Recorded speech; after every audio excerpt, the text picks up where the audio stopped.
우리 함께 자리에서 박수치며 찬양하며 나갔으면 좋겠습니다.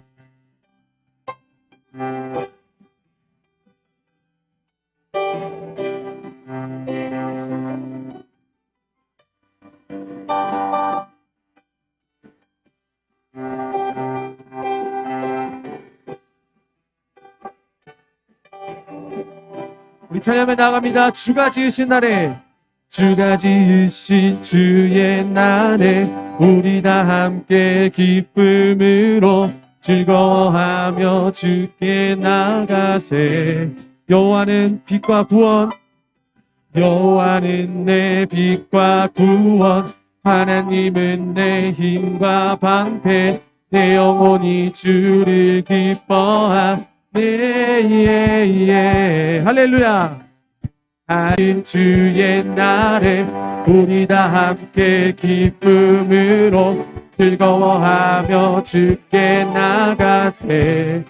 여호와는 내 빛과 구원, 여호와는 내 빛과 구원, 하나님은 내 힘과 방패, 내 영혼이 주를 기뻐하네. 할렐루야. 할렐루야.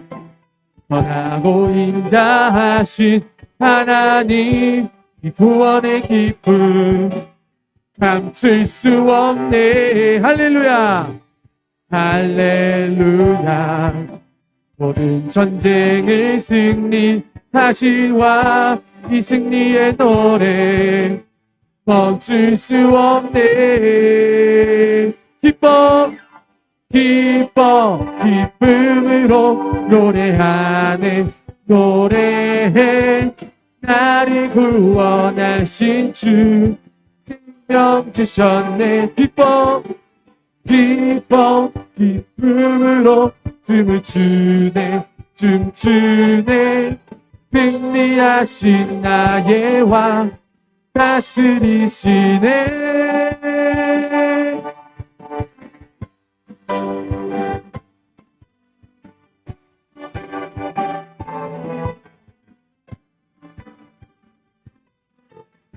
더 힘차게 박수치며 나가기 원합니다.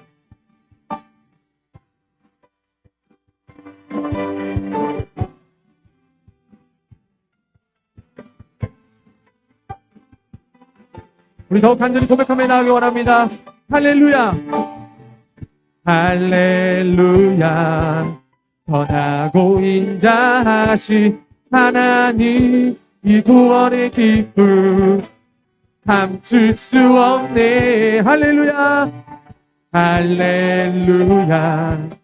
모든 전쟁을 승리하신 왕, 이 승리의 노래 멈출 수 없네. 기뻐 기뻐 기쁨으로 노래하네. 노래해. 나를 구원하신 주 생명 주셨네. 기뻐 기뻐 기쁨으로 춤을 추네. 춤추네.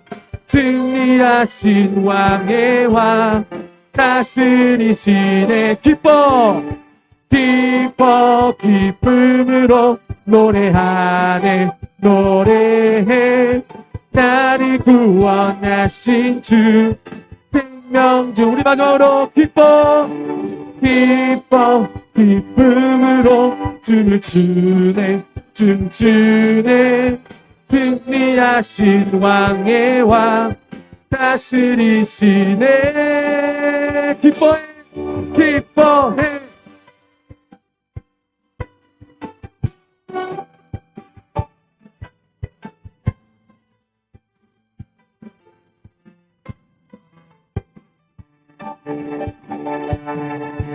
우리 기쁨을 주신 하나님께 영광의 박수 올려드리기 원합니다. 감사의 박수 올려드리기 원합니다. 할렐루야.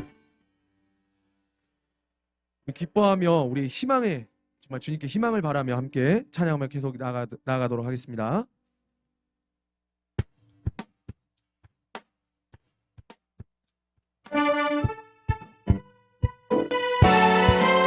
우리 박수치며 찬양하기 원합니다.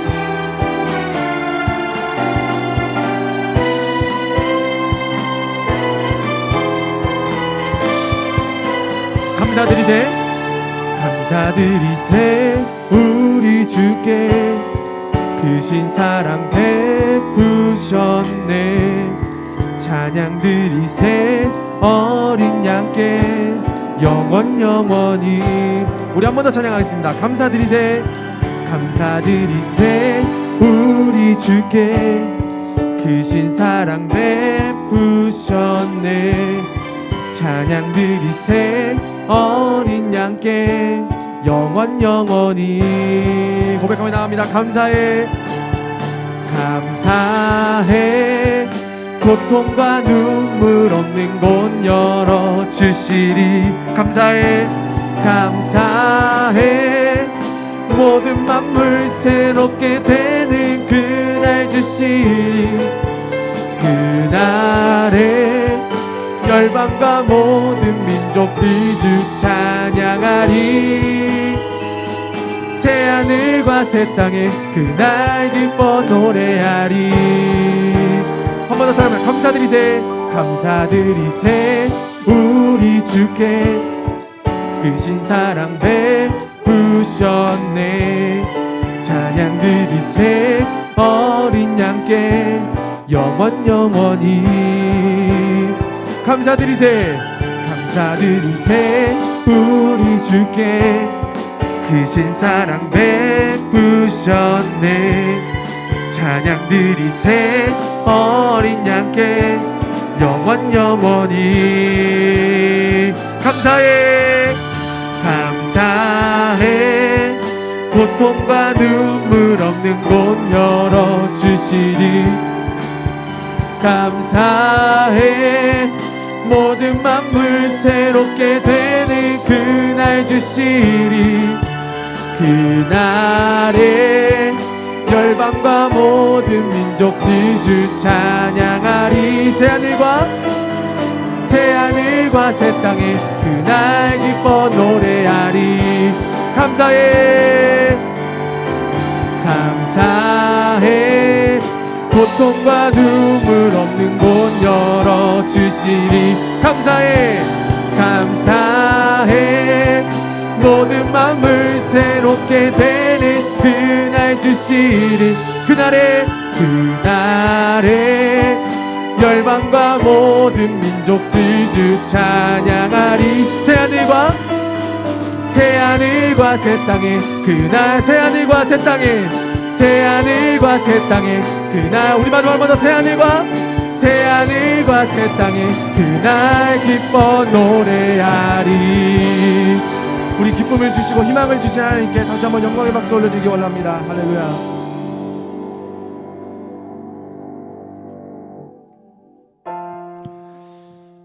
우리 마지막 찬양은 함께 처음 불러보는 찬양인데요, 우리가 고난 가운데서도 우리의 요새 되시고 피난처 되시는 다윗의 고백처럼, 다윗의 노래처럼 우리 함께 고백하며 함께 불렀으면 좋겠습니다. 그는 나의 주 아버지, 내 영혼을 불밭에 누이시고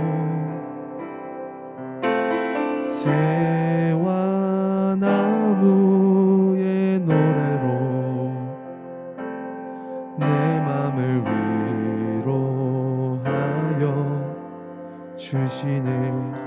양들이 주인 찾듯이, 양들이 주인 찾듯이 오직 한 분 목자인 내 주님을 내가 찾고 또 따르니 주 곁에 나를 메어 주소서. 주는 내 피난처, 주는 내 피난처, 내 요새 되시니 내 피할 곳은 주뿐이네. 나 돌아갈 내 본향 주의 집에서 내 주를 맞아 주시리. 우리 찬양에 나옵니다. 양들이 주인 찾듯이, 양들이 주인 찾듯이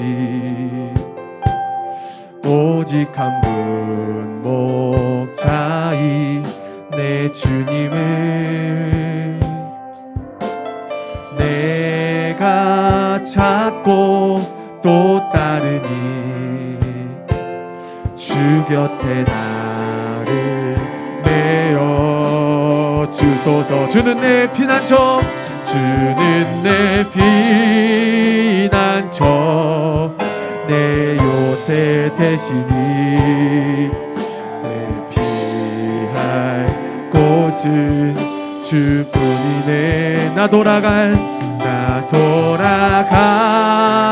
내 보양 주의 집에서 내 주님 맞아 주시리. 주는 내 피난처, 주는 내 피난처, 내 요새 되시니 내 피할 곳은 주뿐이네. 나 돌아간 내 보양 주의 집에서 내 주님 맞아 주시. 우리 목소리만 고백합니다. 주는 내 피난처, 내 요새 되시니 내 피할 곳은 주뿐이네. 나 돌아갈 내 보양 주의 집에서 내 주님 맞아 주시. 우리 한 번 더 찬양합니다. 주는 내 피난처, 주는 내 피난처, 내 요새 되시니 내 피할 곳은 주뿐이네. 나 돌아갈 내 보양 주의 집에서 내 주님 맞아 주시리. 할렐루야. 사랑하는 중등부 여러분 모두 만나서 반갑습니다. 네, 9월 19일입니다. 이제 내일이 되면은 우리 민속 대명절, 네, 추석인데요. 추석이 되기 앞서서 우리가 하나님께 예배를 드리고, 또한 오늘 말씀은 이 추석에 관련된 말씀을 좀 준비했습니다. 그 말씀을 듣고 우리가 이 추석을 어떻게 지내야 될지 함께 고민하며 나아가는 귀하고 복된 시간이 됐으면 좋겠습니다. 네, 그리고 저번 주에 목사님 그 핸드폰으로 답을 올려준 친구들이 있어요. 자, 여기 명단 나가고 있죠. 네, 이 친구들 너무 축하하고요. 다음에도 또 퀴즈가 나갑니다. 그런데 언제 나갈지 모르니까 우리 중등부 친구들 우리 설교를 정주행, 그쵸? 네, 중간중간 띄어서 보면 안 되고요. 예, 앞에만 보고 끝나는 것도 안 됩니다. 정주행 다 해주시면 감사하겠습니다. 네, 우리 다 함께 오른손을 들고 우리 중등부 주일 예배, 우리 사도신경으로 우리들의 신앙, 흔들리지 않는 신앙 고백을 하나님께 올려드리겠습니다. 전능하사 천지를 만드신 하나님 아버지를 내가 믿사오며 그 외아들 우리 주 예수 그리스도를 믿사오니 이는 성령으로 잉태하사 동정녀 마리아에게 나시고 본디오 빌라도에게 고난을 받으사 십자가에 못 박혀 죽으시고 장사한 지 사흘 만에 죽은 자 가운데서 다시 살아나시며 하늘에 오르사 전능하신 하나님 우편에 앉아 계시다가 저로서 산자와 죽은 자를 심판하러 오시리라. 성령을 믿사오며 거룩한 공회와 성도가 서로 교통하는 것과 죄를 사하여 주시는 것과 몸이 다시 사는 것과 영원히 사는 것을 믿사옵나이다. 아멘. 네, 오늘은 고린도전서 10장 31절 말씀을 가지고 하나님께서 우리에게 주시는 그 영적인 교훈을 함께 알아보고자 합니다. 자, 고린도전서 10장 31절 제가 읽겠습니다. 그런즉 너희가 먹든지 마시든지 무엇을 하든지 다 하나님의 영광을 위하여 하라. 아멘. 네. 자, 오늘은 신앙의 고비 추석. 네. 신앙의 고비 추석. 네, 이러한 제목으로 하나님의 말씀을 나누도록 하겠습니다. 내일부터 22일까지는 한국의 대명절, 추석입니다. 한가위 추석이죠. 여러분, 추석하면은 무엇이 생각이 좀 납니까? 목사님은요, 떡을 좋아해요. 떡을 좋아해서 송편이 먼저 생각이 나고요. 그리고 이제 친척들을 만난 거죠. 뭐 담소를 나누면서 어떻게 살았는지 대화도 하고, 뭐 이런 이야기를 하는 게 만남이 있는 게 추석이죠. 그런데 너무나 안타깝게도 이번 코로나로 인해서 가까이 만나지 못하는 그런 부분도 참 많을 거예요.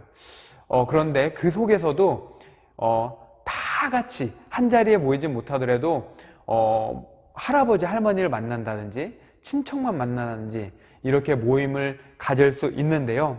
그렇게 모임을 갖고 즐거운 만남이 있는 추석, 너무나 기쁘고 행복합니다. 그런데 이 즐거운 이 추석 가운데서도 기독교인들은 마음 한편으로는 조금 고민되고 걱정되는 부분이 있어요. 왜 걱정이 될까요? 그렇죠. 제사 때문이에요. 아마 무엇 때문에 걱정될까 했을 때 바로 답을 한 친구들은 지금 그것이 마음에 걱정이 되는 겁니다. 그러다 보니까 우리는 하나님을 믿는데 제사를 드리는 그런 가정 가운데 있기 때문에 신앙의 고비를 맞게 됩니다.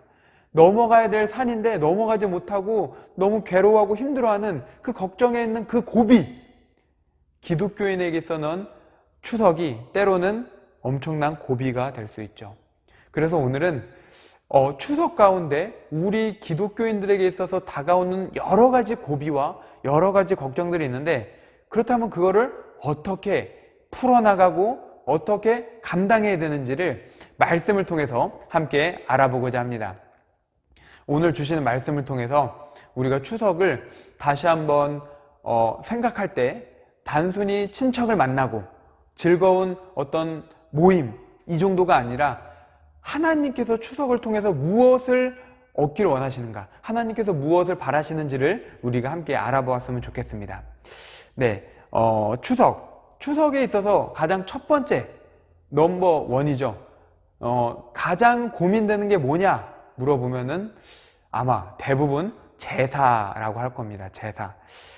추석뿐만이 아니라 이 명절이 되면요, 모든 차량들이 어디서 그렇게 나왔는지 고속도로를 꽉 메워서 주차장이 됩니다.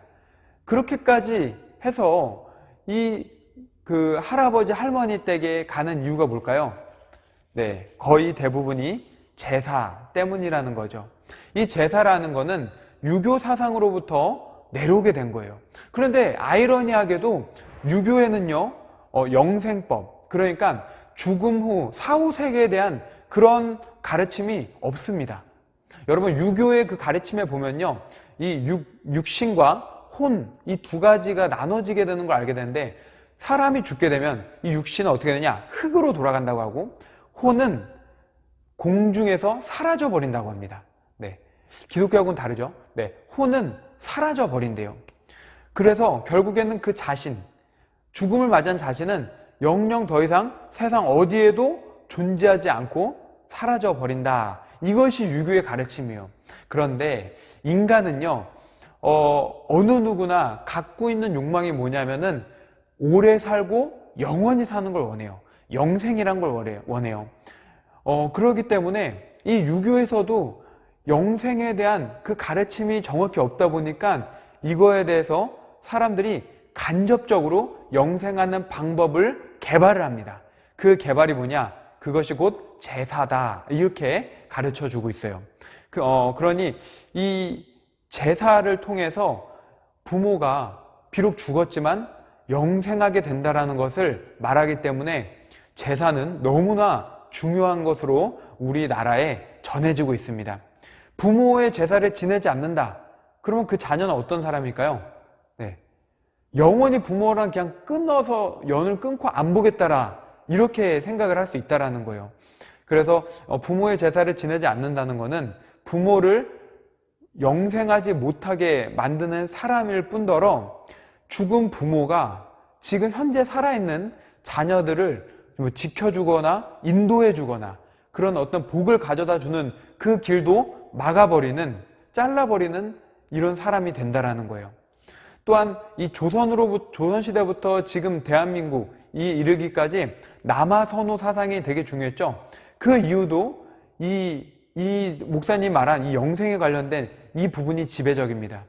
아들이 나를 제사를 지내줘야 내가 영원히 살아갈 수 있기 때문에 그래서 제사를 꼭 죄송합니다. 그래서 아들을 꼭 낳아야 된다. 이렇게 얘기를 하고 그렇게 살아왔다라는 거죠. 하지만 이것이 맞느냐? 아니죠. 절대 그렇지 않습니다. 여러분, 기억하셔야 돼요. 인간은 죽으면은 누구나 심판대에 오르게 됩니다. 예수님을 믿는 사람이건 예수님을 믿지 않는 사람이건 모두 다 심판대에 오르게 됩니다. 예수님을 믿는 사람은요, 생명의 부활로 지금까지 살아오면서의 그 행위에 따른 그 상급의 심판을 받게 돼요. 네, 생명의 부활, 상급의 심판. 예수님을 믿지 않는 사람들은 무엇이냐? 예수님을 믿지 않는 사람들은요, 심판의 부활을 받게 돼요. 그 심판은 이제 형벌의 심판, 네, 형벌의 심판을 받는, 네, 그런 죽음의 부활을 맞게 된다라는 거죠. 참 아프지 않습니까? 가슴이. 예수님을 믿고 안 믿고의 차이로 이렇게 똑같이 심판대에 오르게 되지만 누구는 영원한 그 생명을 얻은 천국으로의 부활을 하게 되고 누구는 영원한 지옥을 향한 그런 형벌의 부활을 받게 된다라는 겁니다. 여러분, 영혼은 죽으면 사라지거나 뭐 잠들다거나 아니면 이렇게 내세에 막 둥둥둥 떠다니거나 전혀 그렇지 않습니다. 분명히 인간은요, 한 번 태어나서 죽게 되는데 그 죽음 가운데는 두 군데 중에 한 군데를 분명히 가게 됩니다. 또한 10계명 중에 첫 번째 계명, 나 외에 다른 신을 섬기지 말라. 두 번째 계명, 너희들은 우상을 만들거나 섬기지 말라. 이 10계명의 1번과 2번을 어기는 행위가 바로 제사라는 거예요. 그러니까 성경과는 전혀 다른, 완전히 벗어난 이야기다. 그러니 제사는 우리하고는 절대 가까워질래야 질 수가 없다라는 것을 우리가 명심해야 됩니다. 그래서 기독교인들은요, 이 명절이 돼서 제사를 드리게 되면은 항상 걱정이 됩니다. 너무나 오랜만에 사람들 보니까 즐거워요. 기대가 돼요. 근데 한편으로는 내가 그 제사상 앞에서 어떻게 행동해야 되지? 어떻게 해야 나로 인해서 가족의 불화가 일어나지 않지? 이런 그러한 고비를 걱정하게 된다는 겁니다. 그래서 우리는 예수님을 믿는 사람들은요, 제사를 드리기 전에 명절이 되기에 앞서서 항상 해야 될 게 무엇이냐? 바로 기도라는 겁니다. 기도. 우리는 꼭 기도를 해야 돼요. 왜냐하면 여러분, 이 제사라는 거요, 십계명에서 말하는 것처럼 이 우상을 섬기고 우상에 대하여 절하는 것, 이건 결국에 우상 관련된 거잖아요. 인간하고는 거리가 멀어요. 그리고 고린도 전서에서는 이 우상에게 절하는 것을 가지고 귀신에게 절하는 것이라 말을 합니다. 당연히 인간과의 관계가 멀어요. 다시 말해서 영적인 싸움이 일어난다는 거예요. 영적 전쟁.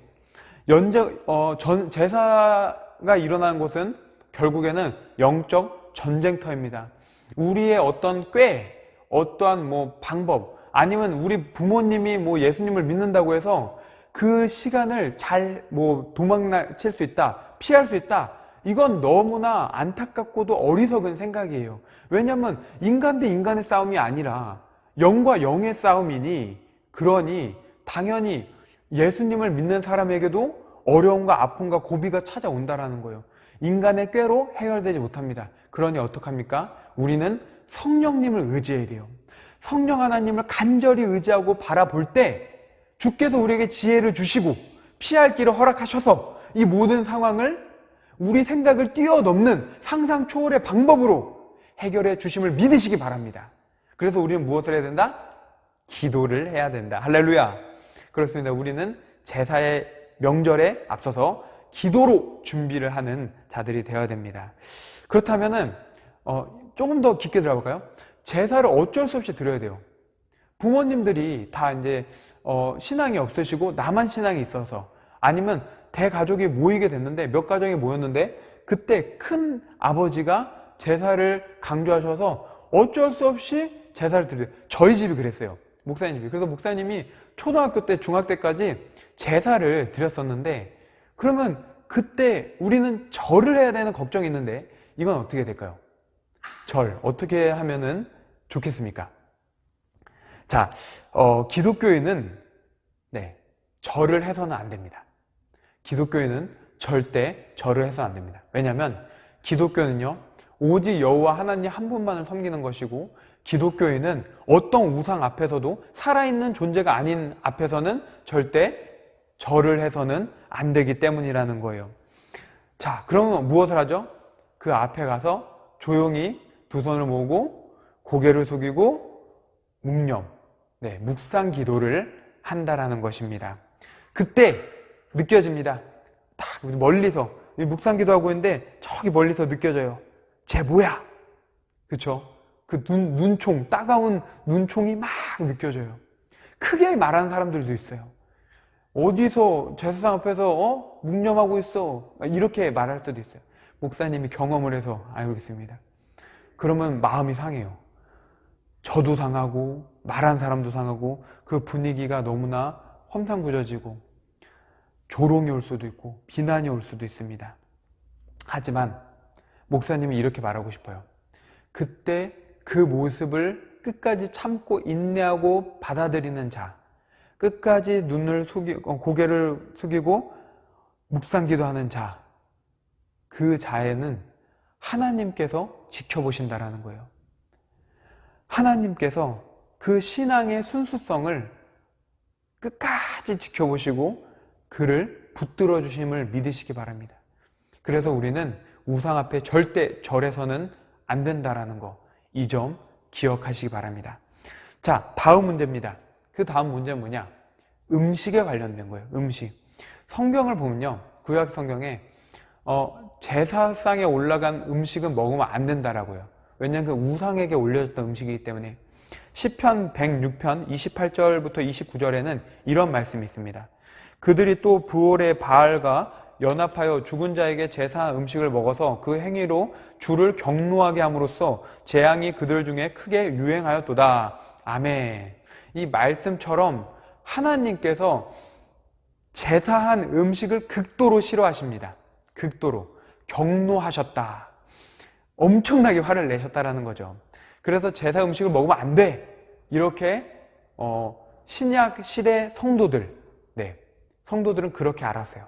그런데 우리도 동일하게 신약 시대를 살고 있는데 제사 때 드렸던 음식, 제사 지냈던 음식 먹으면 될까 안 될까요? 먹어도 됩니다.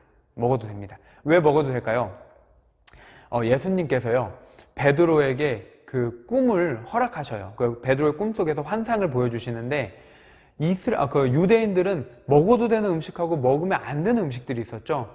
근데 그 음식 중에 먹으면 안 되는 부정한 음식들이 이렇게 그릇에 내려와요. 베드로에게 예수님이 말합니다. 저 음식을 먹어라. 근데 베드로가 먹지 않아요. 왜? 부정한 거니까 먹으면 안 되니까. 근데 그때 예수님이 먹어도 된다라고 말합니다. 먹으라. 여러분, 시편에서, 그리고 하나님께서 구약시대에 그런 부정한 음식 먹지 말라고 했을 때 누가 먹지 말라고 했죠? 하나님이 먹지 말라고 하신 거예요. 그러면 지금 베드로 앞에서 먹어도 된다는 건 누가 먹으라는 거죠? 예수님, 곧 성자 하나님 말씀하신 거예요. 그러니 이제 그 법규가 바뀐 겁니다. 예수님께도 먹어도 된다 말씀하셨기 때문에 이제 우리는 그 부정한 음식을 먹어도 된다라는 거예요. 여러분, 돼지고기 먹죠? 네, 먹어도 되는 겁니다. 이처럼 그런 부정한 음식뿐만이 아니라 또 이제 더 정확히 말하자면 디모데전서 4장 3절을 보면은 하반절에 이런 말씀이 있습니다.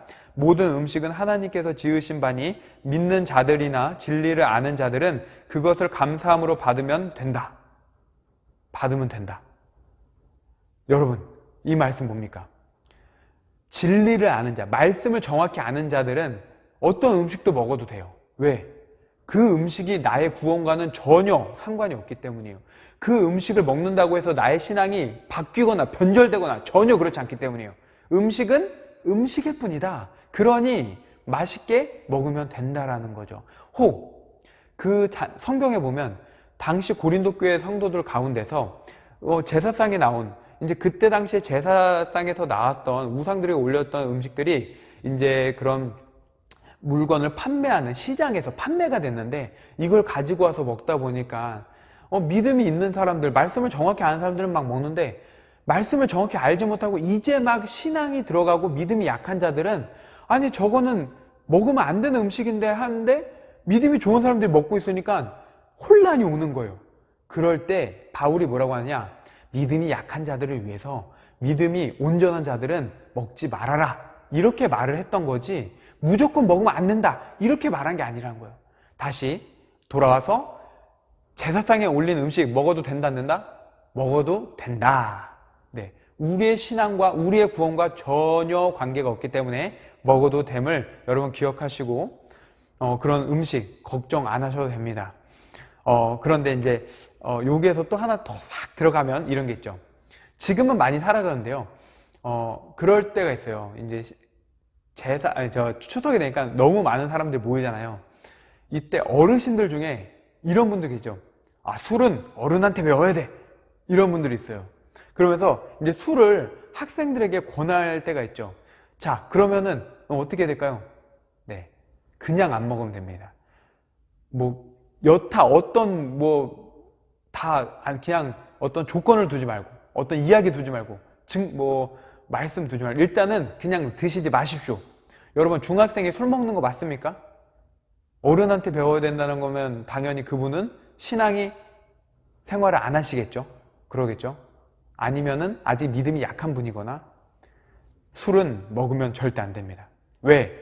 이거에 대해서 자세히 말하려면 시간이 길어지니까 그건 나중에 또 알려드리도록 할게요. 사랑하는 중등부 여러분, 기독교인은 제사 때 무엇을 해야 할지, 무엇을 해야 하면 안 되는지 오늘 잠깐 이렇게 말씀을 들었습니다. 특별히 추석이 되면은 신앙의 고비점이 찾아옵니다. 혹 제사를 안 드리고 믿음의 가정, 믿음의 자리임에도 불구하고 그 안에 들어가서 보면요, 의외로 폭언 욕설과 신자들이 지켜야 되지 못하는 행위들이 질비하게 나타날 때가 있어요. 네, 그러면 그때는 어떻게 해야 될까요? 그것도 우리는 바른 진리 안에 있기 때문에, 바른 말씀을 알았기 때문에 그 자리에서 그런 모습, 누가 한다고 해서 따라하거나 그러면 절대 안 되겠죠. 추석이라는 시간은요, 단순히 사람을 만나고 즐거워하는 시간이 아닙니다. 그 시간은 어떤 이에게는 영적 전쟁이 있는 시간이고, 어떤 이에게는 자신의 신앙을 보이려고 자랑하는 건 아니지만 보여질 수밖에 없는 그런 시간입니다. 그렇기 때문에 추석에 임할 때는, 명절에 임할 때는 항상 마음에 이러한 생각을 하셔야 돼요. 신앙의 고비점, 그렇다면 나는 예수님이 기뻐하시는 것이 무엇인지 생각하고 행동하겠다. 하나님께 영광 올릴 것이 무엇인지 고민하면서 행동하겠다. 이러한 것이 항상 마음에 있어야 됨을 여러분 기억하시기 바랍니다. 목사님이 이러한 말씀을 준비하면서도 되게 고민이 되는 부분이 있었어요. 그게 뭐냐면은 이겁니다. 가족이 너무 엄한 거예요. 너무 엄해요. 목사님 가정이 그랬어요. 목사님 가정에서 목사님 어머니하고 목사님만 항상 교회를 다녔고, 아버지를 피해서 금요 예배를 갔다 오고 몰래 갔다 오고 그런 신앙생활을 했어요. 이 스토리는 나중에 또 알려드리겠지만 너무너무 힘들었고, 그래서 제사를 드렸었는데 어쩔 수 없이 제사상 앞에서 절을 할 수밖에 없었던 때도 있었고, 어쩔 수 없이 그리스도인으로 하지 말아야 될 모습들을 어쩔 수 없이라고 말하면서 했던 적이 있습니다. 아마 지금 말씀을 듣는 친구들, 그런 분들, 부모님들 중에서도 그런 상황이 있으실 수 있습니다. 그렇다면 어떻게 해야 될까요? 그런 상황에서 나는 신자니까, 난 크리스천이니까 끝까지 나의 신앙을 막 고집하면서 이걸 가지고 독불 장군으로 나가야 될까요? 그게 맞을까요? 어떻게 되죠? 이거 참 고민되지 않습니까? 여기서 중요한 건요, 경계선을 지킨다라는 것. 신자로서 아니면 신자가 아닌 사람들과의 그 만남 가운데서 경계선을 지킨다는 게 너무나 어렵다는 것을 우리가 다시 한번 생각하면서 이런 결론을 내려야 됩니다. 무엇이냐? 내가 지금 하려는 게 예수님께서 기뻐하시는 것인지, 내가 하려는 게 하나님께 영광을 올려지는 것인지, 혹은 내가 하나의 행위로 인해서 그 모든 자리에 있는 사람들이 기독교인들은 저 모양이야, 하나님께 영광이 되지 못하는 소리를 들을 수 있어요. 기독교인들은 왜 자기들만 생각해? 하면서 할 수 있어요. 아니면 나의 하나의 모습 때문에 온 가족이 완전히 4분을 될 수가 있어요. 갈라질 수 있어요. 그렇다면 정말 지혜로운 건 무엇일까요? 하나님께 간절히 기도하고 그 모임에 들어가고, 정말 어쩔 수 없이 그 억압되는 가운데 있다면 어쩔 수 없겠죠. 그러나 그리고 나서 돌아왔을 때는 눈물을 흘리면서 회개를 해야 되겠죠. 무엇을 위해서? 내가 지키지 못한 점에 대해서도 회개를 하겠지만 하나님께서 우리 가족을 분명히 구원시켜 주셔야 된다라는 그런 간절함을 가지고 기도를 하는 게 바로 크리스천이란 거예요. 그러면 하나님이 보실까요? 안 보실까요? 하나님이 분명히 보십니다. 여러분들의 신앙의 순수성을 분명히 보시고 그 신앙의 고비를 뛰어넘기 위해서 애썼던 그 마음을 분명히 기억하십니다. 그러면 하나님은 일하시기 시작하실 거예요. 하나님은 역사하십니다. 우리가 알지 못하는 크고 은밀한 일들을 통하여서 하나님의 그 놀라우신 역사를 분명히 보여주시라 믿으시기 바랍니다. 여러분, 이번 추석 어떤 추석이 되겠습니까? 어쩌면 신앙의 고비로 인해서 내가 또 신자지만 크리스천이지만 어쩔 수 없이 무너지겠구나 하는 그런 추석입니까? 아니요. 기도하십시오. 오늘 기도하세요. 그래서 이 영적 전쟁터 가운데 하나님의 놀라우신 그 역사하심을 바라보고 하나님께 영광을 올리고 여러분들을 통해서 그 장소가 하나님 나라가 되기를 주님의 이름으로 축복합니다. 저는 계속 기도하겠습니다. 우리 친구들이, 우리 학부모님들이 무너지지 않도록. 그래서 하나님의 놀라운 역사를 경험하는 저와 여러분 되기를 주님의 이름으로 축원합니다. 아멘. 기도하겠습니다. 전능하신 하나님 아버지 감사합니다. 오늘 주신 말씀을 마음에 새겨봅니다. 하나님, 너무나 즐겁고 행복한 명절이지만 기독교인으로서 한편으로는 괴롭고 고비점으로서 하나님 근심과 걱정에 쌓일 수 있습니다.